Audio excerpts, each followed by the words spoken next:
Hello, welcome if it's your first time here, and welcome back if you've been here before. This is chapter 7 of my puzzle story. In this video, I will be continuing with my experiences at the 2025 Canadian Nationals.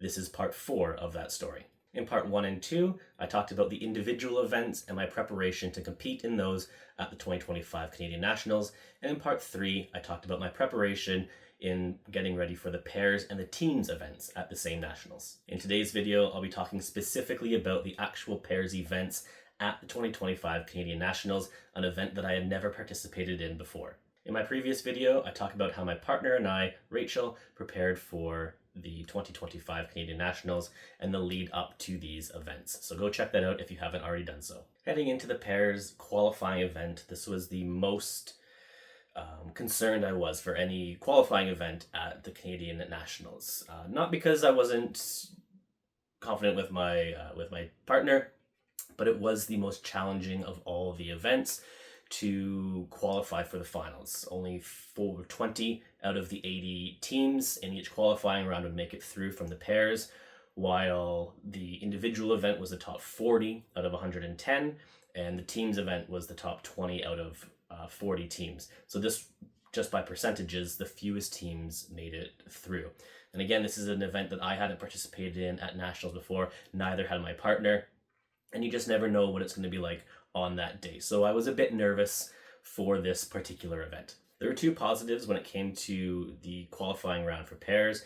The first was that we were placed in the second qualifying event. There were a lot of people guessing that the artist that would be chosen for the first pairs qualifier would probably have another puzzle for the second pairs qualifier to make it somewhat more comparable.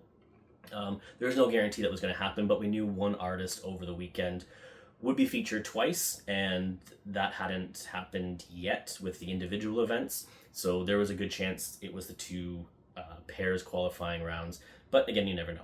The second positive was that it benefited me individually because it meant that I didn't have to do any other puzzles in between my individual qualifying and the individual finals. The second pairs qualifier would take place after the individual final round, so I'm not going to be using any additional mental stamina to get through the day. And I had never participated in more than 2 events in a single day, so this was definitely beneficial. However, it did turn out, which I'll get to in a bit, it did not turn out to benefit the pairs round, having to do the individual final before the qualifier. The first pairs qualifier round took place earlier in the afternoon. I was there just to see the release of the puzzle, and then left to do my preparations and go for my nice walk and relax and refocus before the individual finals. But the puzzle that was revealed was Ocean Treasures Up Here by Sheena Pike, who is a great puzzle artist, and the image looked really good. I didn't think it was going to be overly challenging. I assumed people were going to finish quite quick, which they did, but it did let me think about over the next couple hours leading up to the pairs qualifier. If this artist is picked for the second event, we kind of know what their style is going to be. We can think about the best approach to take. I do like Ocean Treasures because it's very clearly a pairs puzzle. Sections are quite defined with very minimal overlap between them. It's a good, you can easily have someone work on the top of the puzzle and someone work on the bottom of the puzzle and then meet together in the middle. So it is a great one. It was also the first puzzle of the day so far that wasn't Canada focused, which also kind of gave the indication for the rest of the event not to always expect something that was definitely going to be Canadian. The first 2 individual puzzles both being of the Rocky Mountains, that could have been the theme throughout the weekend, but now we knew, okay, there's all different types of designs that may show up this weekend. The individual final took place after the first pairs qualifying round.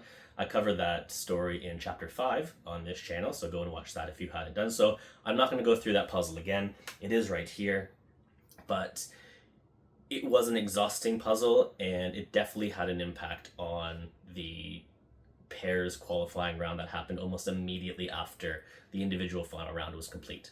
After the individual final round had finished, I was mentally exhausted from that, and I think a lot of people were. For those that had already finished their pairs qualifying round, they could go home. They were done for the day.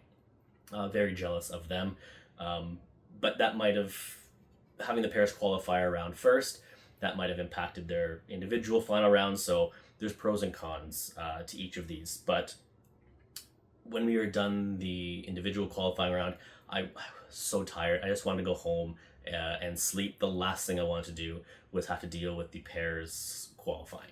I mentioned already that I was concerned about the pairs qualifier rounds and just qualifying.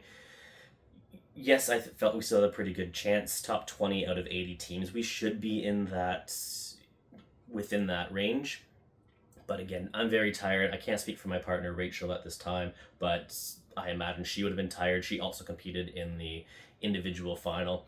And there was also quite a few people in the pairs qualifier round that didn't make the individual final. So they're going to be more refreshed and focused on the puzzle in front of them, possibly giving them a slight advantage. So there was no way to know how this was going to turn out. Unlike the individual qualifiers, there was no benefit to finishing in the top 8 or in any particular position, because no matter what, everybody got the same large full table in the final round for the pairs qualifying. So the goal strictly was to be under 20th place. That is the only goal. Time is completely irrelevant. Finish the puzzle, make sure you're in the top 20. Sometimes you need to find motivation from elsewhere to just kind of help push you through. And while the vast majority of Nationals weekend, everything was great, everything went fine, ups and downs, but overall very, very good. In the pairs events, similar to the individuals and the teams, everyone was placed at a table, like seating, but not quite seating, but were placed at a table for the qualifying rounds.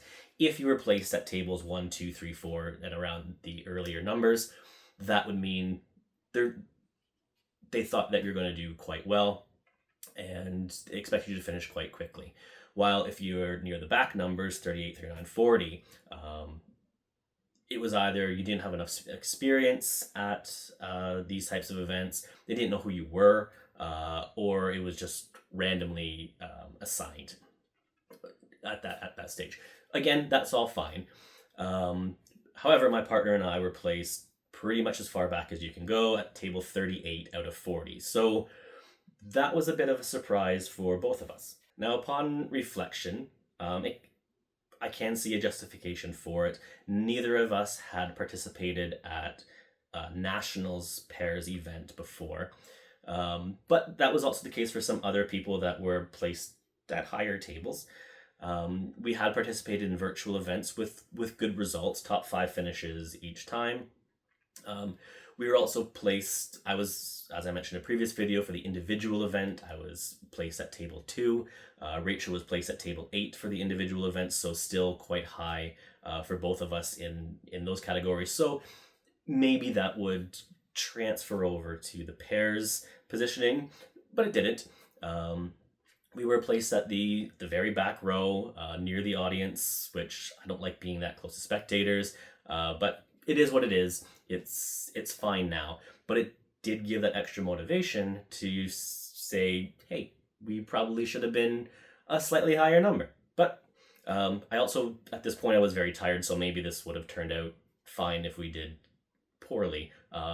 It wouldn't look as bad if you're at table 3, let's say, and then we don't qualify for the finals. That would look even worse. So, pros and cons on both sides. So back to the qualifying round. I am, again, exhausted. I'm literally lying with my head on the table, hoping to get a 30-second quick nap in before this starts. The last thing I want to be doing is a puzzle at this moment. Essentially, my goal at this point is let's do this in, 45 minutes, get this done. I can leave, go home, the 35-minute drive home or so, and then be asleep within the next hour and a half. We only had an hour and a half to complete the puzzle in the qualifying round. So if I could get home before the time was even up, that's amazing. But we don't know what the puzzle is yet. We don't know how hard it's going to be. The times in the first qualifier, I think it's 13 pairs finished under 40 minutes, with quite a few also under half an hour. So there's a chance to get through this very quickly. It's Ocean Treasures, like I said, it's a very good teams puzzle.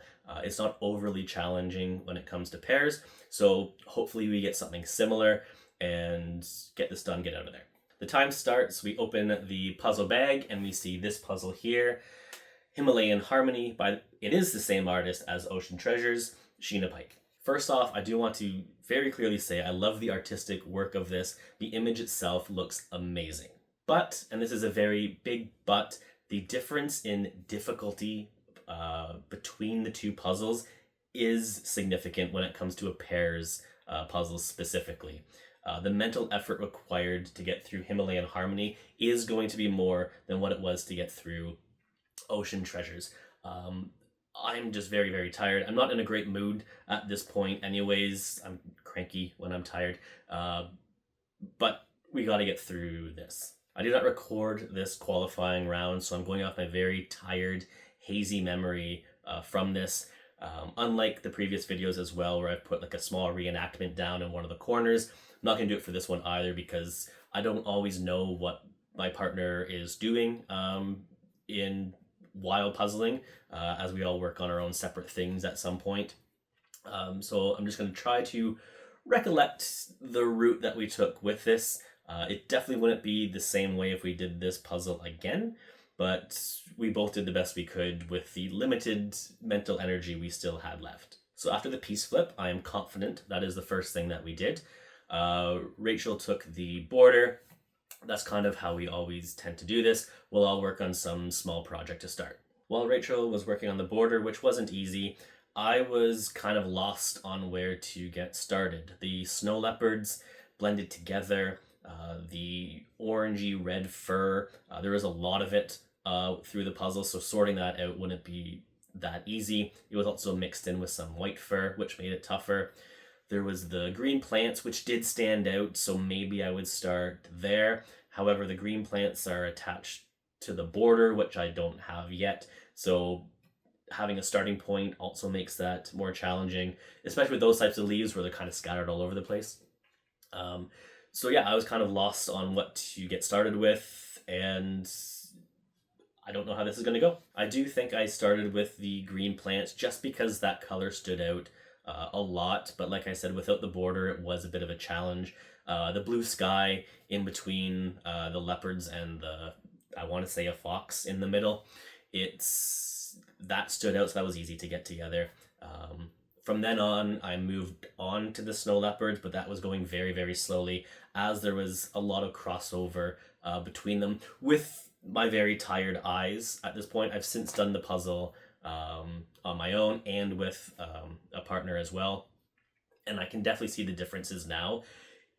Having tired eyes while puzzling, you don't really take it in consideration, but it is a thing, and it definitely impacts how clear you can see the images and the subtle differences when it comes to colors and patterns that are the same but not fully the same. So I was not making as much progress as I would have liked, and for the first time I think ever, I asked Rachel to give me the border. I'll go through that,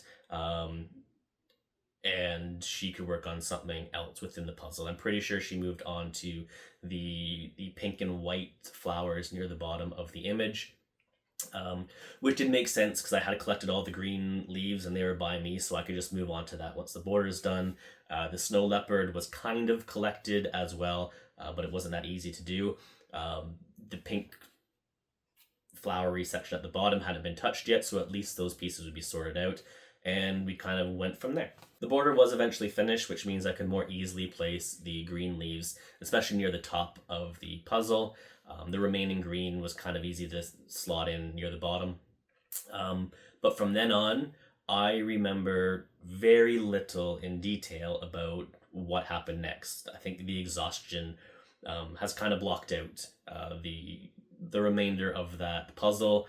So I'm going to make some assumptions here moving forward. I'm pretty confident with the order they went in, but if not, whatever. It's not that important. So I believe that Rachel did more of the left and right sides of the puzzle, while I focused a bit more on the larger fox. Again, is it a fox?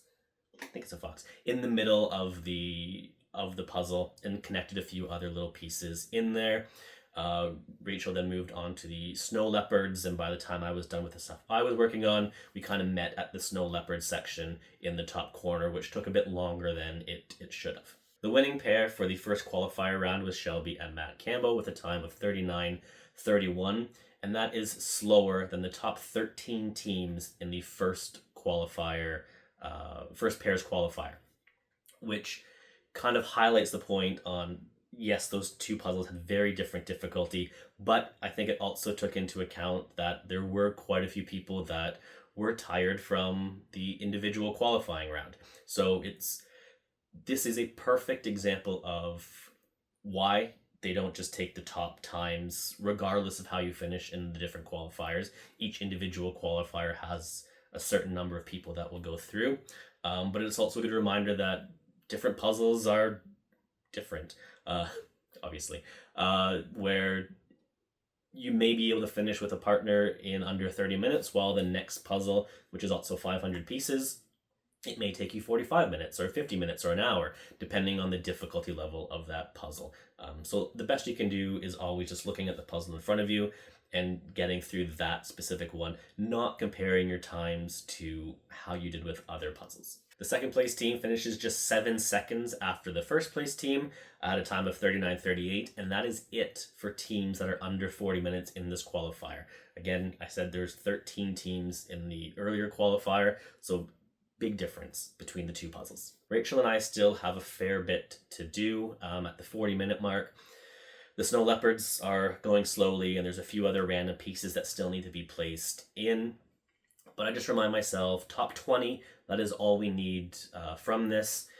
I look at the tables around me. We are definitely further ahead than anyone that I can see at a glance, at least, in the tables close to us. So feeling confident we can hit this top 20. I don't think there's going to be a huge rush of finishers that, because you need 18 other pairs to finish before we did. I think we're going to be okay. Third place finishes at 40 minutes and 17 seconds. Fourth place finishes about a minute and a half after that. We are getting close to finishing. Again, I don't think there's going to be 16 other teams or pairs that pass us in this time period. But again, you never know until that actually happens. But there ends up being a bit of a gap in finishing times. I thought it would start picking up at this point, but it doesn't. And somehow at a time of 44:32, Rachel and I finish in 5th place in the qualifying. So great. I don't know how we finished in 5th place, given how tired I was specifically, and not sure about Rachel, but we somehow finished in 5th place. I don't think I've ever packed up a puzzle and gotten out of a building as quick as that, in the car at my house. Yes, by the time the qualifying round was over, for any people that took the full 90 minutes. So success? Sure. However, that was only the end of day 1. I had never participated in a second day of a puzzle competition in 2023 and 2024 nationals. I only participated in the individual events, which always take place on day 1. I've never been there for the second day. So it was very much straight to bed, make sure to get some rest for the next day. The next day was going to involve an early 8 a.m. start for the teams qualifying. Early afternoon would be the pairs final, which I am now in with Rachel. And then if my team makes it to the pairs or the team final, that's going to be in the afternoon as well. So there's a potential for 3,000 pieces to be assembled the next day. I want to rest, especially with how tired I am after day 1. Sunday morning, I'm back at the event bright and early. Like I said, the team's qualifier starts at 8 a.m. However, all the team's events I'm going to save for the next video. So make sure to subscribe so you get the update when that gets released next week. The pairs final takes place in the afternoon, and it is a 1,000-piece puzzle. Only the Canadian nationals, the US nationals up to this year, not including 2025, and the World's Championship They are the only events that use 1,000-piece puzzle Ravensburgers in their final pairs events. So it's a nice little feature that we have. It definitely increases the difficulty, but it did highlight a key factor missing from my training that became very evident once we were partway through the finals puzzle. We get to our assigned table for the finals, which is table 10 this time. That's better. And we kind of go over what our strategy is going to be for a 1,000-piece puzzle. We had practiced 500 pieces a lot, and not too many 1,000-piece puzzles. And the 1,000-piece puzzles that we did practice, because there's so few countries or events around the world that use 1,000-piece puzzles for pairs, it's very hard to pick an appropriate puzzle to practice with. They're either going to be far too easy or more challenging and more designed towards what a team might do. So as I discuss this puzzle, to the side of me will be clips on kind of how myself and Rachel were progressing through this puzzle in the final event. The puzzle is revealed, and it is this one here called Toronto by Canadian artist Miguel Freitas. And again, I'm loving the imagery of the puzzles that have appeared at the Canadian Nationals. And this one is no exception. It also looks great. Canadian focused for a final puzzle, which I also like. Toronto focused. It is important to note that this is not a Toronto skyline. If you think that's what Toronto looks like, you would never be able to recreate this in a single shot, but it does highlight a lot of the excellent and amazing buildings you can see around the city of Toronto. And yeah, I was going to enjoy this puzzle. However, with the bit more abstract artistry, there was definitely going to be some challenges when putting this together. We flip the pieces and sort out the edges as well as the blue sky. For larger puzzles like this, I do like to remove some sections, some large obvious sections like the blue sky. This blue doesn't show up really anywhere else in the puzzle, or at least this pattern doesn't.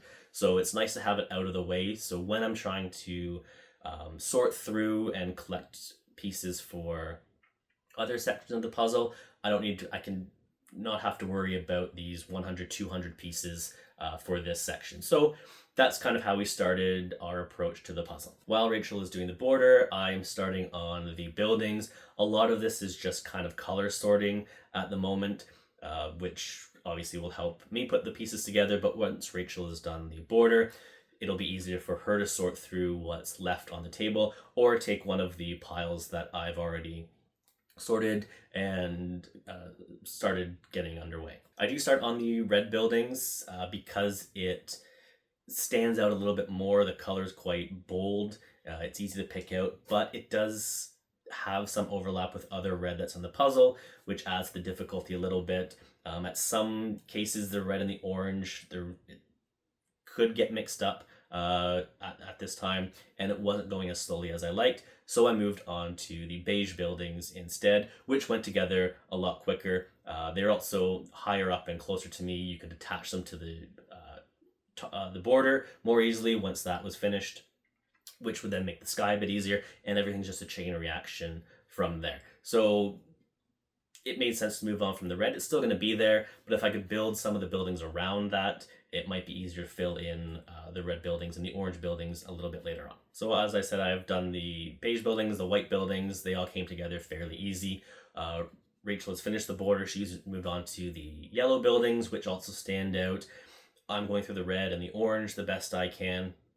And we seem to be making some good progress at this time. Again, always do a quick little glance at some tables around, and we're going through. We're a little bit behind, but nothing to be too concerned about at this point. Honestly, in most of the puzzle competitions that I'm in, I might be a bit behind at the start, and I kind of pick more speed up as I go.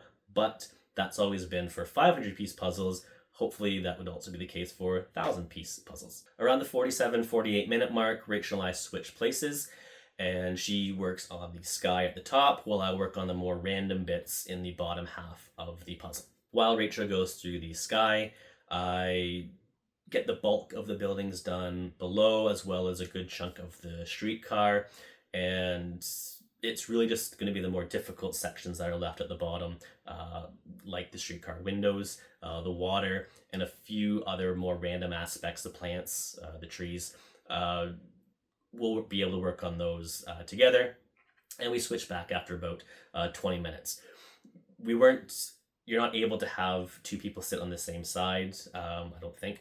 I'm pretty sure the rules indicated you had to sit across from your partner, which is fine. It is a better way to do that. You just need to make sure that you do have someone that's comfortable working upside down.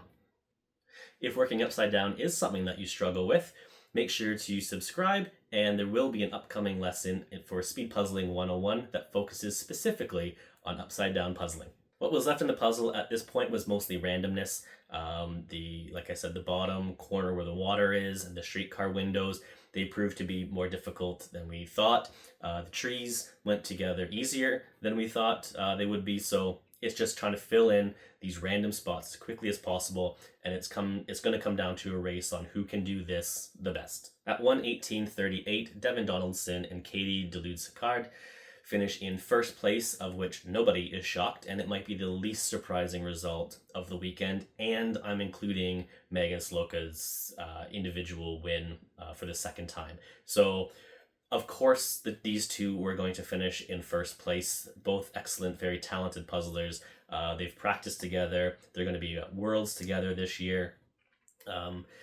Yeah, that's the expected result. When I saw it was end that was finished, that didn't matter to me whatsoever. Beating the two of them at this event, not even on my radar. Meanwhile, you can see on our puzzle, there isn't a ton left to do, but again, it's 1,000-piece puzzles, and in a pairs competition, now that first place is done, there's actually quite a lot. There is a lot left in comparison to the other people that are going to be finishing or could be finishing very, very shortly. It is a 4.5-minute gap between first place and second place. And between second place and third place, there was only a 10-second gap, which seems like not very much, but I promise you it can be a lot less than 10 seconds as well. But at 1:23:06, in second place, it is Tess McLaughlin and Liam Kearns who finished in second. They were a popular choice to do very, very well in the pairs events. Their virtual competition success has been amazing. They had never finished below first place for virtual competitions. So again, this was not a surprising result. Tess is my Worlds partner, so this is a great result for me that my future partner will be doing very, very well. And in third place, like I said, just 10 seconds behind second place is Riley Graybrook and Amanda Belanger, who finished, who are both on my team for nationals. So thrilled for that as well. I seem to be doing very well at picking people to partner up and team up with for these events. So I'm feeling pretty good. These are all excellent puzzlers, very, very fast puzzlers. So first, second, third place, yeah, all of that makes sense so far. Meanwhile, if you look at the still shots beside me, you'll notice that the progress on our puzzle is going very slow. And this is where the gap in our training is highlighted. And like I mentioned, we did a lot of practice for 500-piece puzzles, but we were going, it would have been a surprise if we didn't qualify for the finals. And you only need to get into the finals. The time, how quickly you finished a 500-piece puzzle was irrelevant as long as you're in the top 20. Myself and Rachel are both very good puzzlers, and we were going to make it through. We practice 500-piece puzzles anyways on a day-to-day basis, so that was fine. By not practicing the 1,000-piece puzzles, especially for as much speed as possible, this is where it caught up, and the mental fatigue, I think, did kick in. We weren't going as quickly as we should have. So it does remind me that for Worlds specifically coming up, but for any future nationals I might participate in, or competitions where it's pairs and 1,000 pieces, I know that I need to mentally and physically prepare for that, because my back was also hurting at this point as well. So mentally hurting, back pain hurting, We are going slower because of all these other factors, which isn't great. Pairs 4 through 8, they all finish under 90 minutes. Again, you can see in the image to the side of me that the water in that bottom corner and that streetcar window are just not coming together quickly at all. A shape sort has occurred by this point. We probably should have done it a bit earlier, but it's just going a lot slower than we're capable of, for sure. If I could replay this moment, I probably would have turned the puzzle so that all the pieces were right up where against the edge that we were working on. Going back and forth from one side to the other definitely hurt our time. It's a second, a couple seconds, few seconds back and forth, but each time that adds up, and yeah, you might be able to save a couple minutes once you've totaled up all the time, which can improve the placings. But yeah, the top 8 teams are done. We've now surpassed the 90-minute mark. 9th place finishes around the 131 mark. 10th place finishes around 132. And I'm not keeping track of people finishing like I was in the first individual qualifier, where the placings definitely mattered. The room was loud. You couldn't really tell who was finishing and celebrating or who was just having random conversations, but you can see that we're making slow progress. We are getting close to the finish at this point. 11th place finishes at 1 hour 35 minutes and 17 seconds, and in 12th place at 1 hour 35:50. Rachel and I finish the puzzle, very exhausted but happy to be done. 12th place. This was my first nationals competition in the pairs event.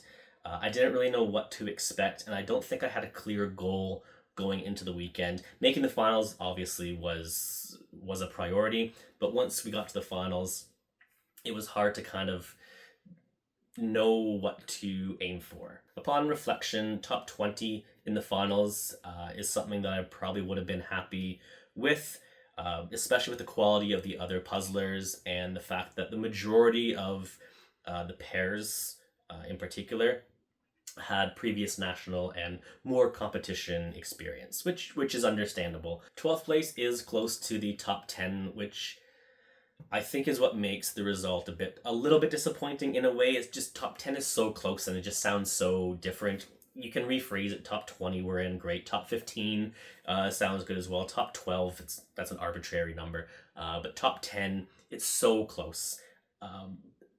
Myself and Rachel, I think we both made a few mistakes during that final puzzle, which is, again, understandable. Probably cost us maybe a couple minutes in total, maybe a bit more. But if I look at the 11 pairs that beat us, looking at the names of those 11 pairs, it's very difficult to point to one, let alone a few, and say, yeah, we probably should have beat them. Everybody else on that list are all excellent at puzzles. A lot of them have been partners for a lot longer than myself and Rachel have been, so they have more experience. But 12th place, I can walk away with that from this competition. In the 2023 Canadian Nationals, when I was just doing individuals, I had a pretty not great final round there, and I learned from that and took what I learned into the 2024 Nationals. 2024 Nationals, I had a better finishing position, but still made mistakes to learn from, which I took into the individual rounds for the 2025 Nationals, and again improved my positioning there. And also 2025, that just happened, I still learned things that hopefully I can take forward moving into 2026. The pairs event, I'm treating this like it's the 2023 Canadian Nationals. It's the first time I've done it. There are definitely things I learned that I can take into training and practicing if I participate for 2026, but certainly things that will help me in Worlds coming up in a few weeks as well. So there's positives to take away from this. So overall, very happy with my experience in the pairs event. Since Nationals have ended, Rachel and I have puzzled together a couple more times. I've also practiced with a couple other people in pairs practice. all trying to get me ready for Worlds, and that is my main focus at this point. Once Worlds is done and I take a little bit of time to myself once that's over, then I can refocus on potential 2026 and if I'm going to participate in pairs next year.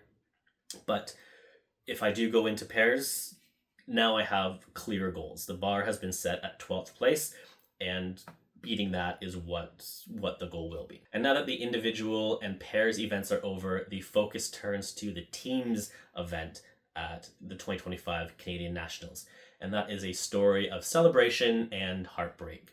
However, that is for the next chapter, which will be released next week. That is it for this video. Thank you for listening. If you enjoyed it, please click like, leave a comment below, and make sure to subscribe so you stay up to date with all the content that's being released on this channel. Make sure to check out my Speed Puzzling 101 lessons, 10-minute lessons focus on helping those get into speed puzzling or those that are looking to add to their speed puzzling abilities. A new lesson is released every week. And episode 2 of Puzzles and Chatty has also been released on this channel, where I sit down and talk with other speed puzzlers and hear their stories. In episode 2, I sit down with Canada's Western Regional Champion and my future Worlds partner in a few weeks, who is Tess McLaughlin. And that is it. So until next time, as always, happy puzzling. Bye.